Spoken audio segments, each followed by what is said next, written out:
All right. As always, can you say and spell your name for me and your title?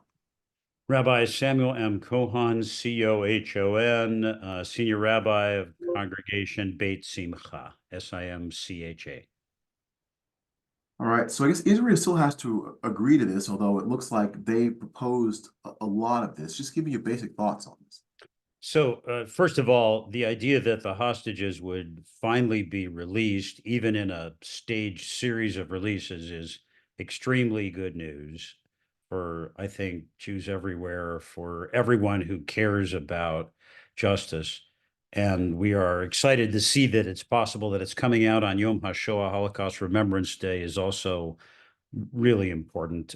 This notion of pidyon shvuyim, redeeming captives, is a central commandment of Judaism. I've been wearing one of these dog tags that they sell in Israel, make available as part of the hostage movement to support the hostages. I would like nothing better than to take it off and never put it on again. So I think it's a great thing to even contemplate the release of the hostages, the return of the bodies of those who were killed, and finally begin to get some closure.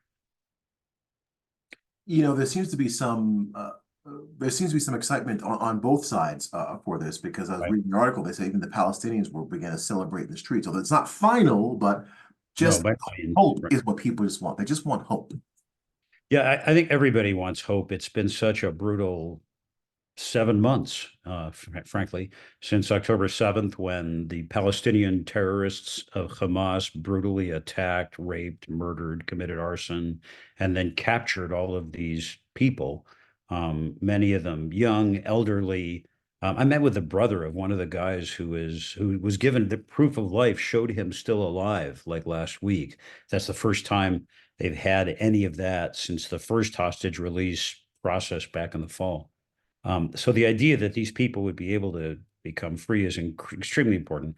Nobody relishes this war, and the Israelis have been in shock since October 7th. Nobody's happy about the war. They felt it's utterly necessary. I can't imagine the Palestinians, besides Hamas, want anything but an end to this terrible war that has caused so much damage and has put them in a very difficult position. So absolutely everyone would love to see this happen, except up till now, Hamas, which has resisted all of the various proposals. In this one, a number of Palestinian terrorists will be released and other Palestinian prisoners. I think it was 10 for every one Israeli hostage or hostage body was the last count that I heard. And Hamas has been pressured very strongly by their hosts in Qatar, where a lot of their top brass live in pleasant splendor, while their people are fighting a war. So I think they are now being pressured. They were told they might be expelled if they didn't agree to some kind of a ceasefire to allow the release of prisoners, a staged release that will hopefully lead to a longer ceasefire and maybe peace. According to CNN, a lot of Palestinians have moved towards Rafah, and they said they believe that, according to the CNN article, that Hamas is believed to be regrouping, in that area. Does that concern you? Yes, of course. And according to the Israeli reports, there are the last sort of units that have military cohesion of Hamas are located in Rafah, underneath all of those civilians in their protected tunnels. Are they regrouping? I mean, I don't think they were ever fully destroyed. Of course, it's a concern that Hamas would be left with any military capacity or the continued capacity to terrorize their own Palestinian population, which they have now done for 20 years, more than 20 years, and that they would try to again act as they did on October 7th. On the other hand, they have been reduced tremendously by this war. And even though it's been at a very high cost to Israelis, and who knows, to some degree to the civilians as well, the facts of that are not at all clear because they're coming from the Hamas Health Ministry, which is known to lie all the time. You can pretty much count on anything Hamas says to be not true. However, certainly civilians have died. And Hamas retaining some military capacity is bad news, but that they are reduced by a very large percentage from what they were in October is good news and should be good news for any civilized person in this world. So it says anywhere from 20 to 33 hostages could be released over the next several weeks. I mean, I don't know if you have a count. Would there still be more left? Yeah, the tally that we had was like 134 hostages that were unaccounted for in Gaza. 30 to 40 is a fraction of that, but Hamas is going to have to account for those who may have died in captivity, those who may have been murdered by the Palestinian terrorists themselves, or starved to death, or died for lack of medication. They took an infant into Hamas, held Gaza. We don't know what happened to those human beings. And Hamas may have lost track of people, but they seem to have done a very good job of keeping them away from the IDF, the Israel Defense Forces, when they came in. So I think they probably do know where most of those hostages are.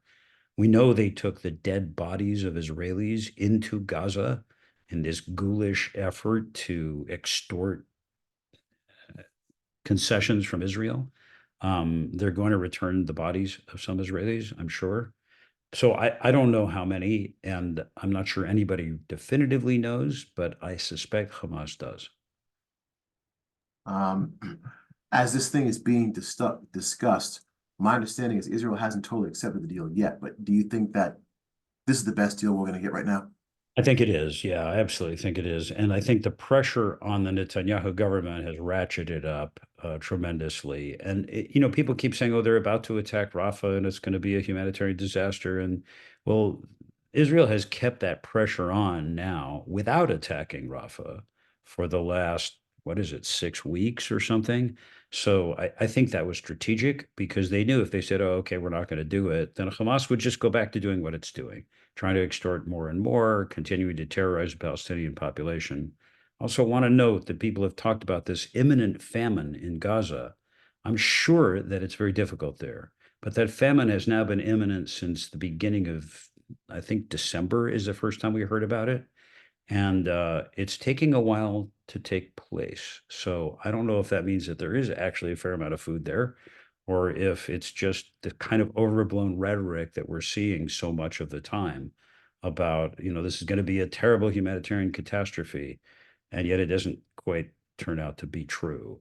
I can't imagine it's anything but terrible to be in Gaza right now, but I also find it not necessarily credible that if this deal doesn't get done immediately, everybody in Gaza is going to starve. It's just what the reports were initially. It seems like it's not the case. Having said that, I think that this deal is the best deal Israel is going to get right now. It took a tremendous amount of pressure from Egypt and Qatar on Hamas to get them to agree to anything, because for them, the longer this goes on, the more they can use their kind of propaganda in the West, the greater the pressure is going to fall on Israel and on the Biden administration not to support Israel. And I think that it's important that this deal get done now. My final question is this, just going back to what you said before. You said you talked to, I believe, a brother who got proof of life from a family member, without identifying who it is. What was that like for that person? He's such an interesting guy. um, he speaks calmly and rationally when most of the rest of us would be just hysterical. And it stunning actually. And he said, we really glad to hear that he's still alive and that he's hanging in there. He's originally from America, made Aliyah to Israel in the 1970s ideologically, and worked in agriculture and believes in peace with the Palestinians. And of course, that's the kind of people who were attacked actually by Hamas. Most of the people that were murdered and were carried off into captivity and raped and all the rest of it were people who lived near the southern border, who interacted with Gazans, who believed in cooperation. So he's still guardedly optimistic is the best I could say, because there have been many false both false attempts at letting the hostages go, and it hasn't happened before. We hope and pray that this will really prove to be redemption now that they will be released, and that the war will at the very least come to a pause, with a kind of a day after planning. It can't be Gaza again in control of Hamas, remilitarized, all those tunnels resurrected. Like that, it's not going to be like that. And so, if people want to see a Palestinian state, they should stop supporting Hamas and those kinds of ultra violent, inhumane people who do terrible things. If the hostages are released, then there will be hope again. Just a quick side note, real quick, and that is you have more universities beginning to cancel commencements. U of A has a commencement coming up soon. Again, you've talked to a lot of, I'm sure, a lot of Jewish students. I mean, how difficult is it to be Jewish in America right now? It's more difficult to be Jewish in America than it has been in almost all of my lifetime, and I'm not as young as I look. This is a really hard time, and I think that's tragic because America has been a kind of wonderful land of opportunity for Jews, for everyone, ultimately. And even though we know that there has been anti-Semitism in the past, plenty of it, when my parents were growing up, for example, I didn't experience a whole lot of that directly.